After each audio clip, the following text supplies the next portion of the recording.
మంగళవారం తుంగతుర్తి మండల కేంద్రంలో ప్రగతిశీల మహిళా సంఘం ఆధ్వర్యంలో అంతర్జాతీయ శ్రామిక మహిళా దినోత్సవ సభను బోయిని నాగమ్మ అధ్యక్షతన నిర్వహించడం జరిగింది.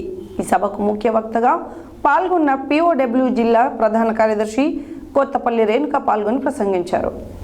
మంగళవారం తుంగతుర్తి మండల కేంద్రంలో ప్రగతిశీల మహిళా సంఘం ఆధ్వర్యంలో అంతర్జాతీయ శ్రామిక మహిళా దినోత్సవ సభను బోయని నాగమ్మ అధ్యక్షతన మంగళవారం తుంగతుర్తి మండల కేంద్రంలో ప్రగతిశీల మహిళా సంఘం ఆధ్వర్యంలో అంతర్జాతీయ శ్రామిక మహిళా దినోత్సవ సభను బోయని నాగమ్మ అధ్యక్షతన నిర్వహించడం జరిగింది. ఈ సభకు ముఖ్య వక్తగా పాల్గొన్న POW జిల్లా ప్రధాన కార్యదర్శి కొత్తపల్లి రేణుక పాల్గొని మాట్లాడుతూ మోడీ 2016 సంవత్సరం నుండి బేటీ బచావో బేటీ పడావో నినాదం, నిర్భయ భారత్, వికసిత భారత్, అచదిన్ లాంటి నినాదాలు చూస్తూ చాలా అద్భుతంగా అనిపిస్తున్నాయి. కానీ విద్యా ఉపాధి వేతనాలతో ఇలా అడుగడుగున అన్నిటిలో స్త్రీలు వివక్షను ఎదుర్కొంటూనే ఉన్నారన్నారు.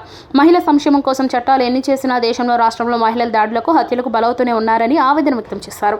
భారతదేశ మహిళల్లో 70% మంది ఏదో ఒక హింసకు గురవుతున్నారని ఒక సర్వే తేల్చి చెప్పిందన్నారు.